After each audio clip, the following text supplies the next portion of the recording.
Welcome, everybody, to another edition of the Global Renaissance Podcast. I'm your host, Trevor Barrett. I got a very special guest with me. You do a lot.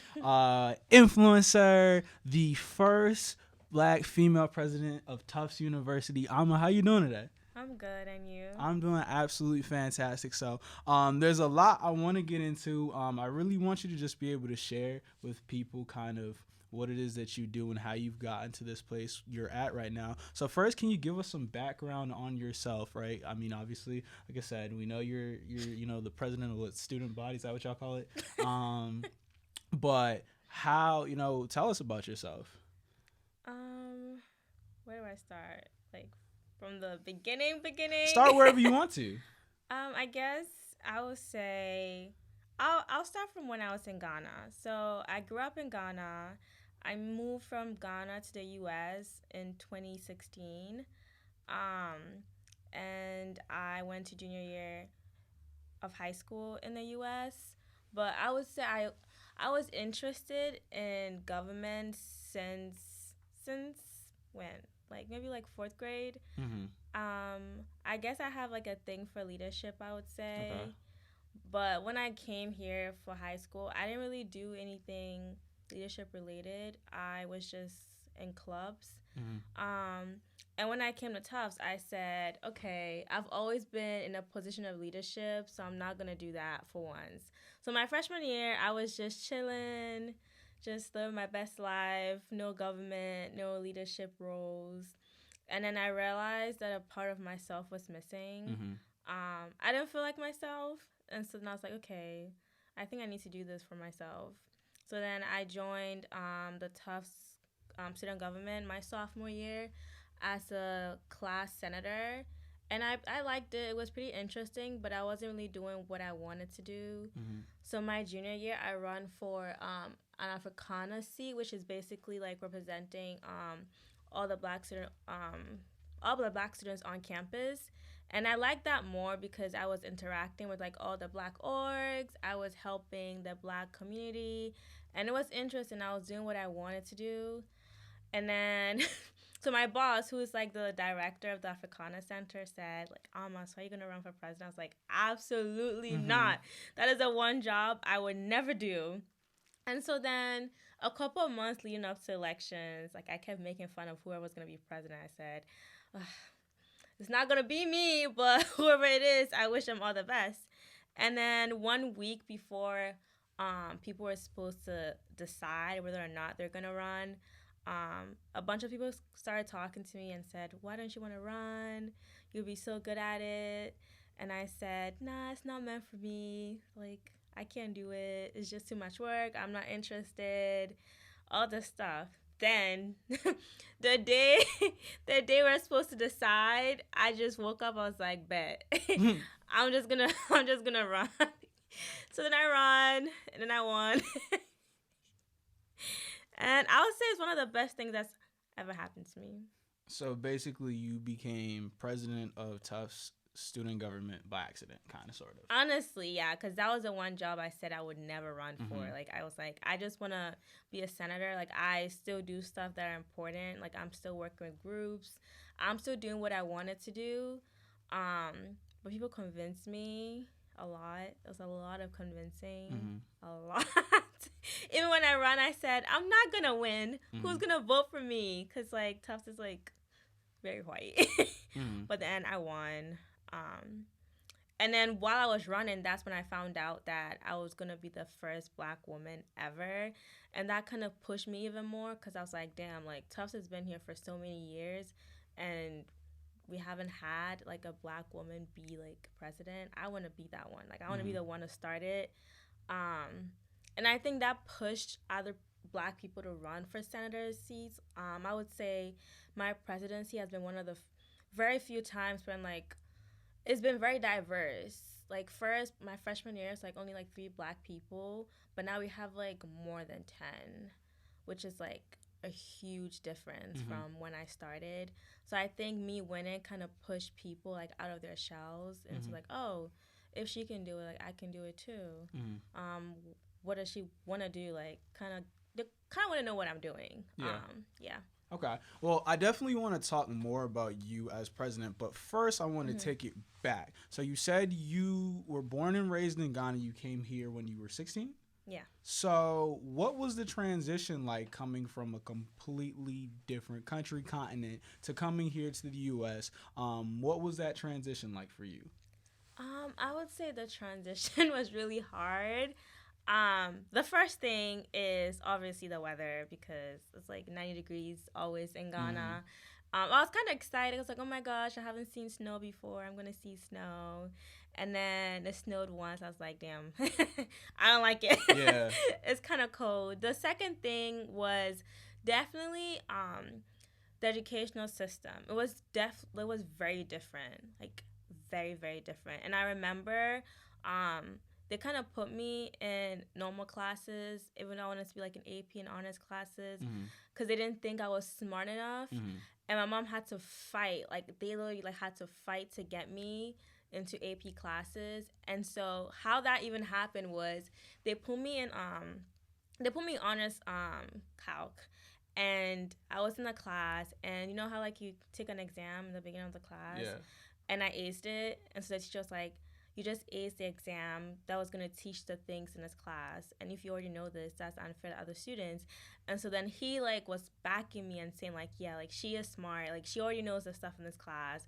Like let's move her up." And even when I was in AP class, I was like, "I've already done this stuff," but that was the Mm-hmm. highest class I could do. But then they had more confidence in me because when I first came, they're like, "Wow, this girl from Ghana thinks she's what? She's smart enough to just jump straight into AP Mm-hmm. classes."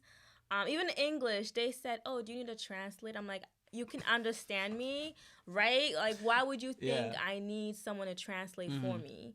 Um, so definitely that was hard, like trying to prove myself in a Mm-hmm. way, and people just asking me these random questions, and then like almost I felt out of place for the first year because it was kind of like, okay, I have to prove to these people that I can do this. Also prove to myself that okay, I am actually smart. Mm-hmm. Because I was starting to doubt myself a little bit Mm-hmm. because it was just like hearing all these things around me. The food was also a big thing because the food is very different. For sure. um, and definitely I found conversations very difficult because just I didn't have a lot of things in common with Mm-hmm. people, especially considering the high school I went to. It was very white, and I wish my mom would have put me in a more diverse school. I understand why she put me in that school, but then it made it hard for me to make friends. I did make some amazing friends, but if not for them, I would have been a loner, Mm-hmm. so alone. And they kind of helped me settle in, like find out the foods I liked. Because I was always like embarrassed to ask questions about food for Yeah. some reason. I'll go into the cafeteria. I'm like, I don't know what this is, but I'm scared to ask because then they'll make fun of me. But I found friends who like explain, okay, this is how this is made. I think you will like it. You Mm-hmm. should try it. So that was definitely a big thing, figuring out things that I like without being embarrassed to ask. Like it's okay to ask. Like I'm in a new place. Like right now, I honestly don't care. Like if I walk into a place, I don't know how to pronounce something. I just ask. But when I Mm-hmm. first got here, I thought like it was like a shame for me to not know stuff. It's like this is not where I was born. Yeah. This is still a foreign place to me, even though I've been here for 5 years.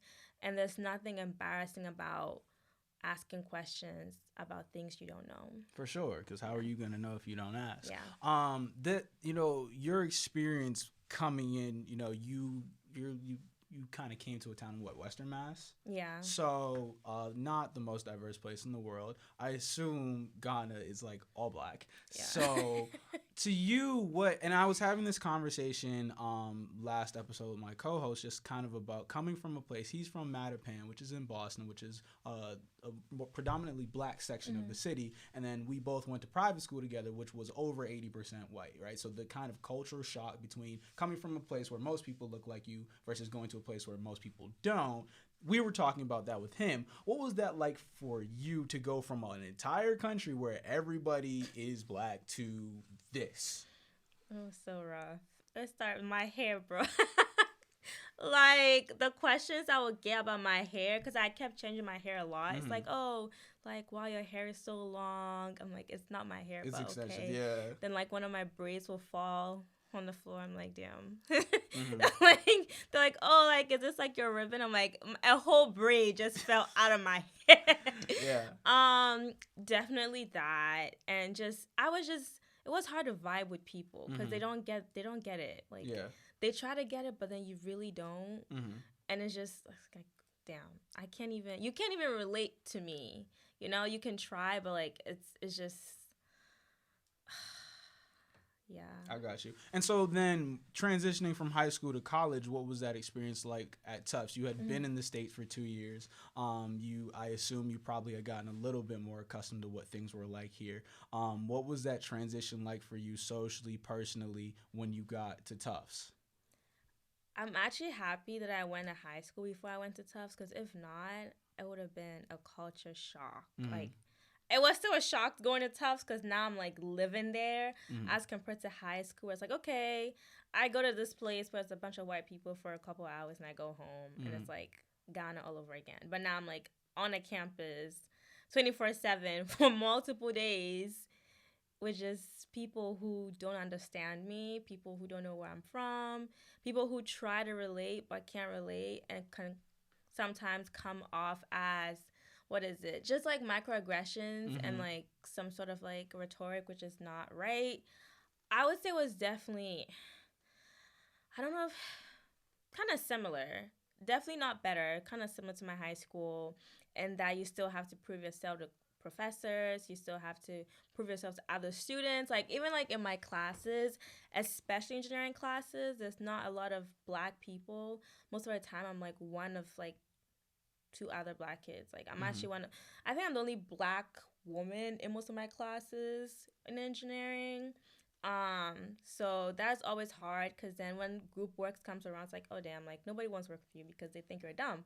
But then when they find out you're smart, it's like, oh damn, like she is smart. Mm-hmm. But they still, like, I would say something and someone else would say the exact same thing, but because it's coming from a white person, it's like, I just said this, Mm-hmm. but then you trust the answer because, oh, like this person reaffirmed it, but I've literally been saying this for the past like 20 minutes. So that's always annoying, that you don't have a lot of support. Mm-hmm. Even like professors, it's just, they try to relate, but then this, like, for instance, my name is always an issue. It's like they always thought, okay, I know I'm gonna mispronounce your name, blah blah blah, and it's like, okay. And then there's the professors who don't even make an effort to even try to pronounce my name, or just say, okay, I'm gonna skip her name because I can't pronounce it, and if I didn't pronounce your name, then you can see me after class. So there's always that. Mm-hmm. And I guess I haven't had any professor at Tufts complain about my accent. But that was a thing when I was in high school. People did say my accent was weird. No one has ever said that to me at Tufts, but I would say they've said maybe I should like speak more clearly, but they've never said, oh, like, oh, where are you from? You have an Mm-hmm. accent or anything. Um, yeah, the social scene is also very different.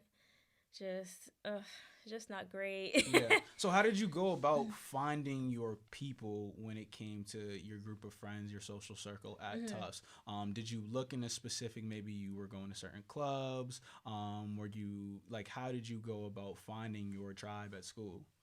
Um, I would say we all kind of found each other, Mm-hmm. like, cause there's not a lot of us. So if you see a black person, like, oh hey, I'm Amma, like, you're what, like, are you a freshman? Then we kind of just like link up. But then I would say I'm not even friends with all of the people I was friends with freshman year. Like, my circle has just kind of like gotten smaller and also different. The people Mm-hmm. I live with now, one of like my best friends ever, and we're not even that close freshman year. The people I was really close with, we've kind of like fallen apart, because I feel like it was more of like a friendship of convenience, Yeah.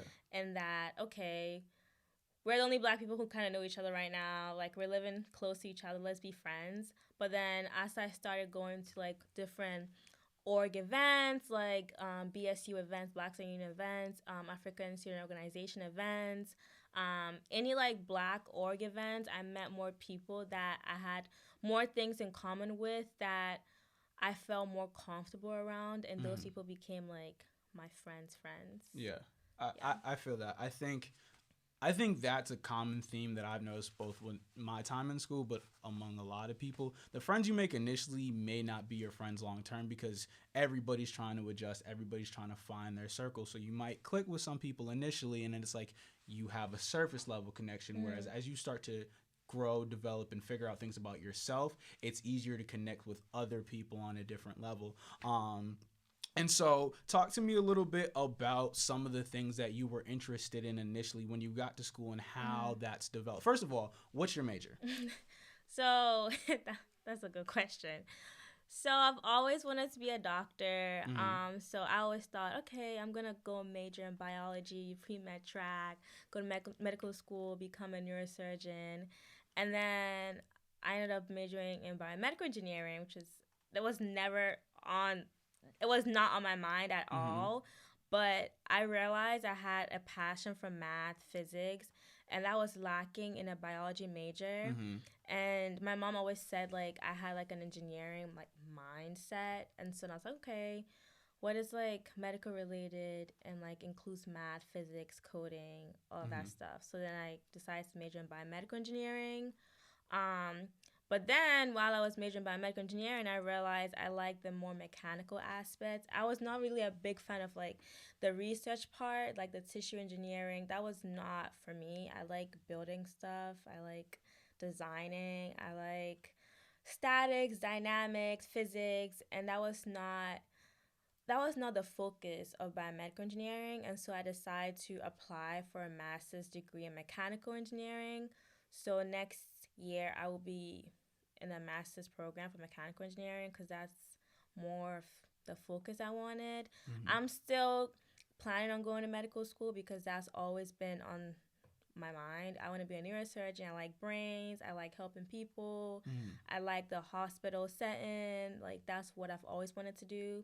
This is just like what is it? A stop on my journey to medical school. Yeah. It's I still love what I'm doing. I love engineering. I love every part of it. It's just that's where I'm at right now. I'm still on my journey, and my journey doesn't have to be straight.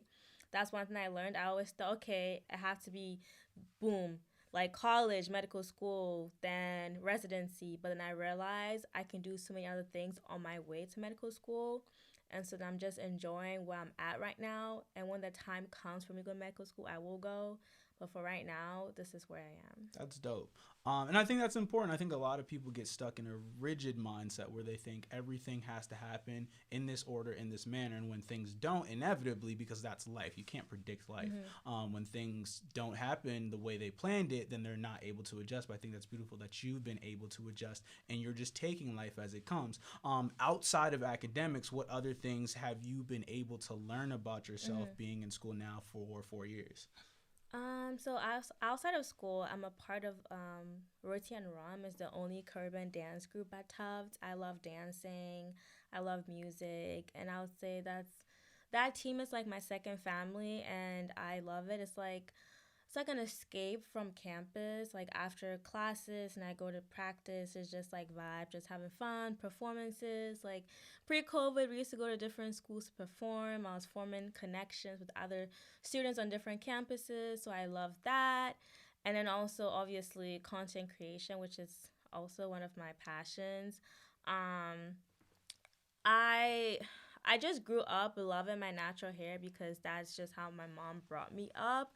And so I just started making videos about natural hair because other people don't know how to take care of their natural hair. So I was like, okay, let me just show other people who don't know how to do that how to do that. I got into makeup, I got into fashion, lifestyle. And I would say recently I've kind of taken a break away from content creation because I realized I didn't love it anymore because it was just more like rigid. Like I started off being really flexible in my creativity, but then as I started taking brand deals and promotions, it became more of what the brands wanted than like what I wanted.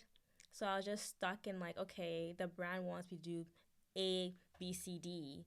But then my creativity is not really a part of it because it's almost like a script. Like, Yeah. okay, we want you to do this hairstyle this way, this background, this music, and that's not what I want to do. So I decided to just take a step back because I kind of lost myself. Mm-hmm. It's like I felt like I lost my creativity and what I loved about content creation. I actually kind of hated taking pictures for a while, which is unheard of because I feel like I take more pictures than anyone ever. Like if you Mm-hmm. ask me how many pictures I have in my gallery, How many? like 80,000. 80,000? Yes, 80,000. How do you even have storage for that? I have like literally my iCloud is like 2 terabytes and it's like Just for pictures. just for That's pictures. crazy. So then the fact that like I hated taking pictures for a while because I'm like, damn, I have to do this for this brand. I don't even like the picture, but I have to post it because they like it. Mm-hmm. So now I'm getting that, and also almost like I wanted to rebrand, because people evolve. I started off like very much like natural hair focused, but then I've realized there's other parts of myself that I love to share. I love to share like stuff about my leadership, Yeah. stuff about my major, stuff about how I got to my major, stuff about lifestyle, fashion, and I feel like the brand I was didn't help me to evolve the way I wanted to. Mm-hmm. So I decided to take a step back and just like kind of reevaluate, okay, who am I and what parts of myself do I want to share with the rest of the world? Because Mm-hmm. obviously I don't want to share every part of my life, because there's certain things that you have to keep private. But I'm still trying to figure out which parts to share because obviously I want people to know who I am, Mm-hmm. and like my personality. But then there's always like boundaries that you have to set for yourself, and I'm still trying to figure that out. Yeah. Can you maybe talk about a little bit more in depth about the process of you becoming, I don't know, what do you call it, a micro influencer or whatever? Like, you have how many followers on Instagram? Like 11,000? That's a like good number of people following you, who are invested in the things that you're posting. Can you talk about that process from the time maybe you first started deciding like, hey, I'm gonna post some of this natural hair stuff, and when did you realize like, oh, like I actually have a legit following of people who are actually like care about the stuff that I'm posting? So I always used to post pictures. Like, I wasn't consistent. I'll maybe post like a picture a month, a picture every 2 weeks, and like people would follow me, people would like my pictures. Sometimes I would go viral on Twitter, and I'll get like a bunch of followers. But now I would say I realized, oh damn, like I could actually use this. Like I could actually use this following to my good was probably freshman year, when like people were like, oh, why do you have so many followers? I was like, oh, because people just follow me. Like, oh, have you ever thought of like maybe like being an influencer? Because like you should try it. So then I was like, okay, maybe. So I started posting more consistently, more like 2 times a week. And then my following grew. So I would say that's how that started. First, I was just posting for fun and for myself. And then people brought to my attention, oh, like, you can actually use this. Yeah. Okay. And so from your freshman year to now, what's kind of the growth that you've seen within your personal brand, your pages, where you're trying to take your direction and just you? I would say definitely now it's more quality over quantity. First, I was more, okay, I need to post consistently. I need to post at least 2 times a week. But now I'm like, okay, if the picture isn't good, I'm not posting it. I would rather post a really good picture once every 2 weeks than like post multiple pictures a week and it's just like the picture is just not hitting, like it's average. So I would say that's definitely changed because first I was posting 3 times a week, like every week consistently, and now it's like, okay, I take a picture. If it's not to the level I want it to be, I'm not posting it, and it's fine. Like, I would rather be known by others, like, okay, every single picture of hers is a hit, than like, oh, sometimes she posts average pictures. And the same with like videos. Like, I would make like hair videos and I'll just post them, but now I'm like, if I make this video and it's not like as good as I want it to be, I'm not posting it because I want my brand to be known as, okay, like it's I know you shouldn't try to be perfect, but I strive for perfection. That's just who I am. And so if it's not almost perfect, I don't want it. Yeah. Like, I want people to see my videos, be like, damn, like that quality is insane. That's another thing. Like, also investing in my equipment and the thing, because I think I had good quality, but I'm trying to up it and be like, okay, when I see these videos, like, okay, Amma's videos are on point, like her makeup is on point. That's another thing. Also perfecting my craft, because I do know how to take care of my natural hair, but I feel like you can always grow. You can always improve. So also watching other people and not just kind of sticking to myself, being like, okay, I'm just gonna follow what I do. You can always learn from other people. So also just like perfecting my craft and not just stay in my little bubble. Yeah. Yeah. I think that's important. If you're doing anything, right, to one, be self-critical, right? Because at the end of the day, you have you. And you're gonna have to be your biggest critic because you know your strengths, you know your weaknesses, but also looking to other people for inspiration and direction. Where, okay, if this person does something well, I think one thing I've seen a lot from people is like they see somebody who does what they do well or does some aspect of what they do better than them, and they feel threatened. Whereas you look at that and say, if they do this better, I can learn from that. I think that's super important. Now, with everything that you do, right, you are student body president, you are in a very difficult like academic track. Like I was a government major, I did nothing. But you have real work to do. Plus the fact that you have a brand that you're building on social media. How do you balance all of those things? A good Google Calendar. A very good Google Calendar. Like I schedule everything, every single part of my day. Even like this year, I've kind of like relaxed on that a bit because I'm trying to enjoy life. But I used to schedule everything. I'm like, okay, I can only spend 30 minutes in the shower because listen, I got stuff to do. Like scheduling time to like hang out with my friends. Just tracking how much time I'm spending watching movies. And just like also self-care is important. Like I have like a dedicated day where like, I don't do any work. Like on Wednesdays I don't do any work, no academics, no social media, nothing. I'm just chilling. I didn't used to do that freshman and sophomore year because obviously the coursework was intense. But now that it's senior year, I can actually relax. But I would say just a Google Calendar, just sticking to that, and also just knowing that sometimes it's okay to stray away from the calendar a little bit too. Just don't restrict yourself too much because then sometimes you miss out on the good moments in life, which that happened to me. I missed out a lot because I was just like, okay, no, I have to do this work at this time. But it's like, okay, you'll figure it out. And also just making time for the things that are important, like prioritizing. Yeah. What are the things that you value the most? That's a good question. Obviously, my family, but I would say my faith is the number one thing to me. I don't think I'll be anywhere without God, honestly. Like, I wouldn't have won if it wasn't for God. I wouldn't be at Tufts if it wasn't for God. I wouldn't be in the U.S. if it wasn't for God. So I just pray a lot, and He has never failed me, and I know He will never fail me. So I would say that is what kind of motivates me in everything I try to achieve. I'm like, you know what?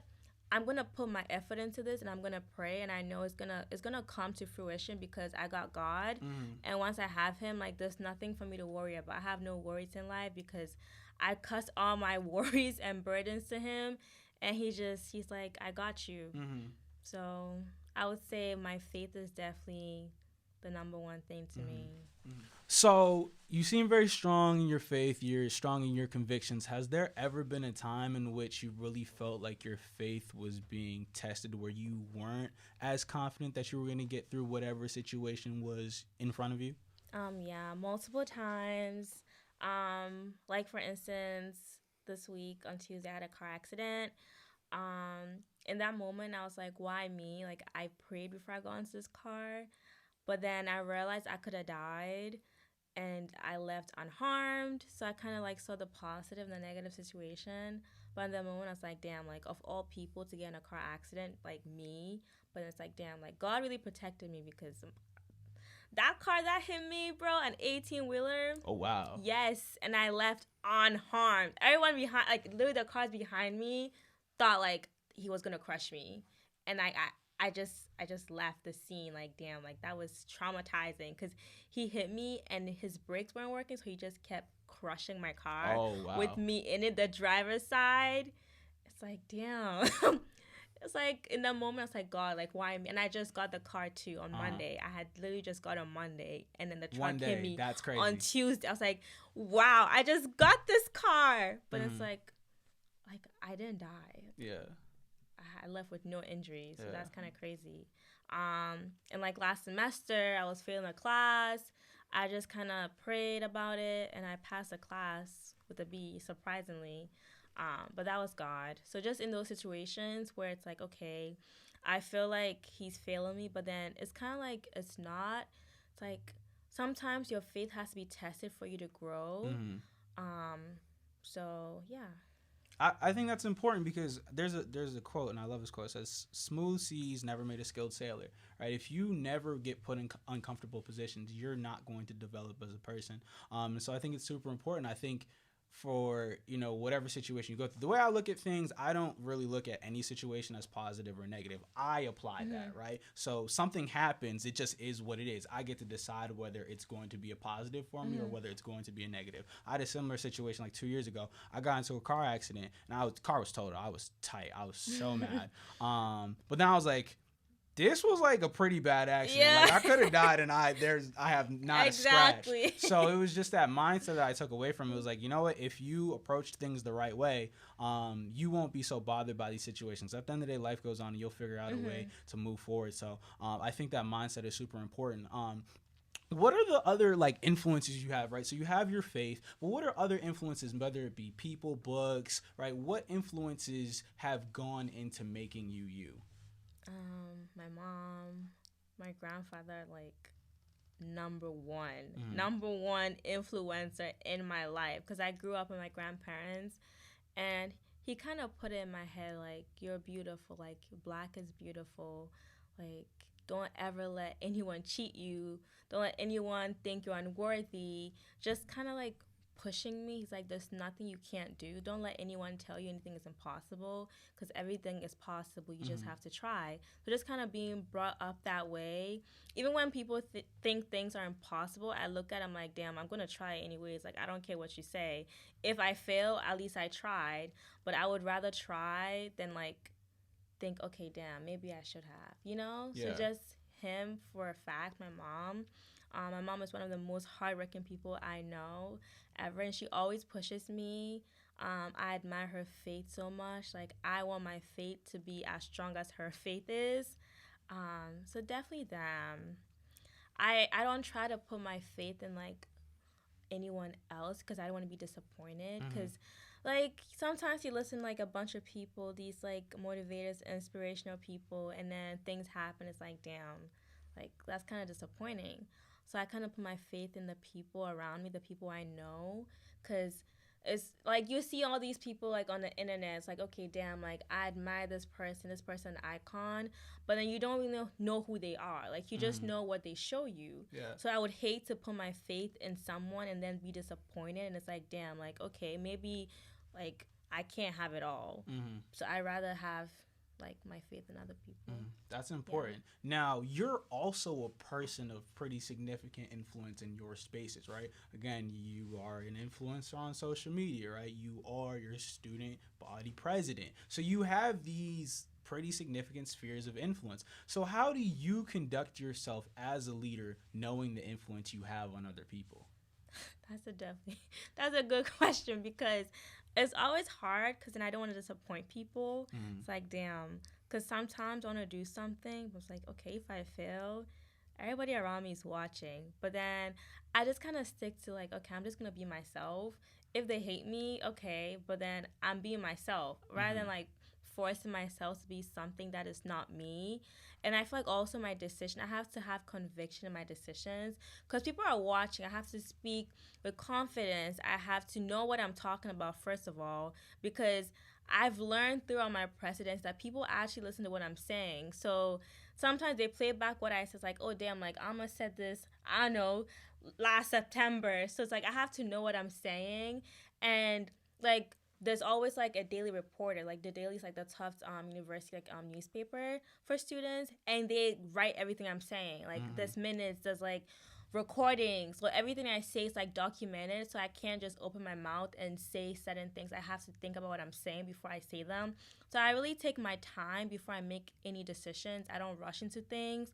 If someone says something, I take my time to reflect on it, seek advice, and then I act, because I just don't act in the moment, because it will come back to bite me if I do that. Because I've made certain decisions in the past, early on in my presidency, which were not amazing, but I've learned from them, because people are watching, people are listening. Like the Tufts admin, they read the things I say, and then they email me about it. Like, damn, like you said this.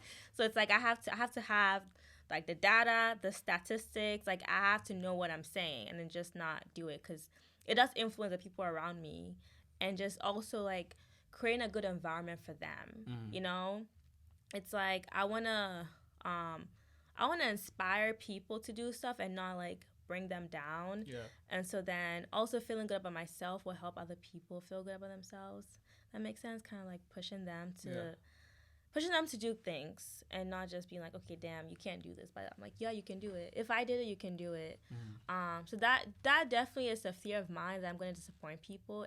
Very early on, the president, I'm like, damn, if I fail, it's going to be so bad. The first Black woman president. It's like a lot of pressure to achieve great things.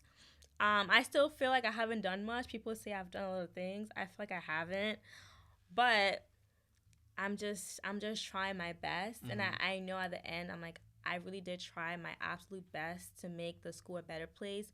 If people don't see that, like, I know I was working. I was working really hard, and that's what matters, knowing that I put my all into it. Even if people don't appreciate it, I know I did that. Yeah, and that's all you can ask of yourself. You can't do any more than your best. I think that's a great approach to it. So with everything you have going on, right, we're still at the beginning of the year, right? What are you excited about moving forward for this year and the years to come? I'm so excited to graduate. I'm so done. I am so done with school. I'm just, I'm ready to get out. Like, I have no motivation whatsoever. I have like 2 assignments due every week, and I literally cannot sit down to do them, because I'm just ready to be done. That senioritis is not a joke. I'm just like, give me my degree now. So I'm excited to graduate. I'm excited to start almost like a new journey, because like, my master's degree is like in a different thing, so I'm very excited about that. I'm excited to obviously restart my content creation journey, because I'll probably have more time than I've had during school, and also like having like an official setup, because I'm probably gonna get an apartment, because always I have to like take things down and set up again. It's like a lot of work. But if I have like a room dedicated to like content creation, that makes my job easier, because it's already set up. So I'm excited about that. I'm excited about just going to the real world, like working. Like we just got a new dog, so I'm excited about the dog. Okay, congratulations. He's so cute. So yeah. That's dope. That's super dope, and I'm excited for you. Now, where can people find you, connect with you? Instagram, YouTube, Twitter. Where can people find you at? So my Instagram is AMMA.AGYEI. My Twitter is AMMA_AGYEI. My TikTok is also AMMA.AGYEI. I mean, you could email me, but I think you should DM me instead. Dope. So if you guys want to connect with Amma, her information, her socials will be in the description. If you enjoyed this episode, make sure if you're on YouTube, you give it a like, you leave a comment, you subscribe to the channel. If you're listening to this on Apple Podcasts or Spotify, leave a review, hopefully 5 stars. And give me a follow. You can follow me on Instagram at _TrevWoods. You can follow me on Twitter at _TrevWoods. You can follow me on TikTok at _TrevWoods. You can follow the podcast at the Global Renaissance Pod, and connect with us. Leave me some feedback, because I do this because hopefully it's going to benefit somebody else. So I appreciate everybody tuning in. This has been another episode, and I'll see y'all on the next one.